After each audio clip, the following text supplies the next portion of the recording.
I switched to Android 10 in 2026. Am I crazy? I don't know. Let's find out. In my quest to find the best custom ROMs that work for a phone, I've flashed over 200. Most of them from my Redmi Note 8 days, some from my Mi A3, and now the Redmi Note 9 Pro. Ladies and gentlemen, this is Android 10. I know it's crazy, you might be like, why is this dude flashing Android 10 in 2026? But trust me, I have my reasons. This is Android 10 with a custom ROM called Casa. Now, as you can see with the way I'm moving my hand and moving the 1 and the 0s around, it's that I actually mean business. Casa version 2.4. There is a _3 version out there, but I just want to use what I want to use. Now, I like this custom ROM because of its snappiness. That was what actually pushed me to trying this. And another reason I decided to use it was because I have not actually stayed on Android 10 as much as I wanted to. This was a vanilla ROM when I first installed it, and then I flashed Google Apps. In fact, it made me so sad. Flashing Google Apps. Well, you see, I have a tradition which I'm going to explain to you later on. You see how snappy it is? Yes, this is actually quite snappy. And I had to install Dolby because the Dolby I wanted to install before, well, I didn't miss the SDK version requirement because this is an old Dolby. You need at least SDK 29.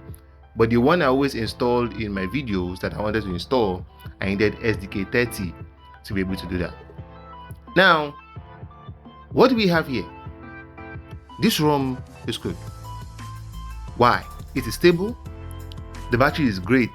There are no complaints whatsoever. I have no problem with it. In fact, I think I might use it for a couple of days until I see a custom ROM that will actually catch my eye that I feel like you guys might be interested in. Now, when you want to take a break from the hustle and bustle and all of that, do you come here?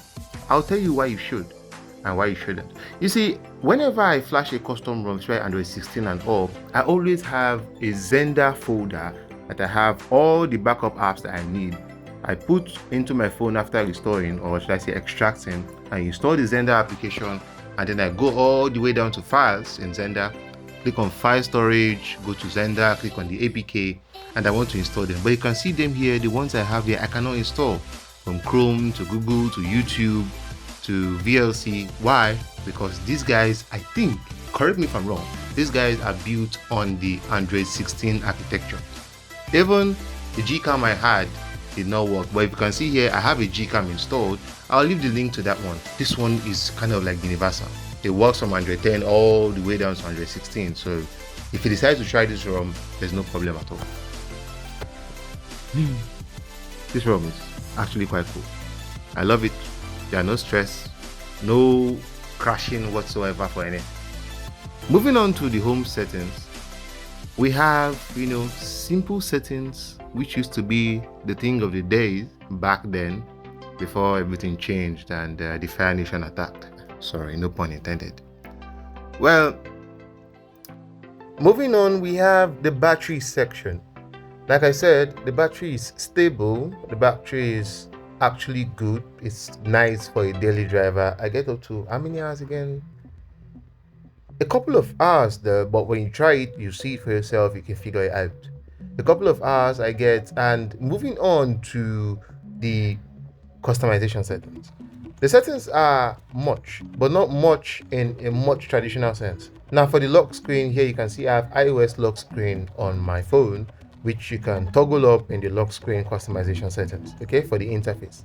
Now, there are other settings too you can use. Now, explaining all of them one by one is going to take a while, so I'm going to breeze through this, speed this up. You guys can look at them one by one for yourself, and then when the time comes and you flash them, you'll know what you are getting into.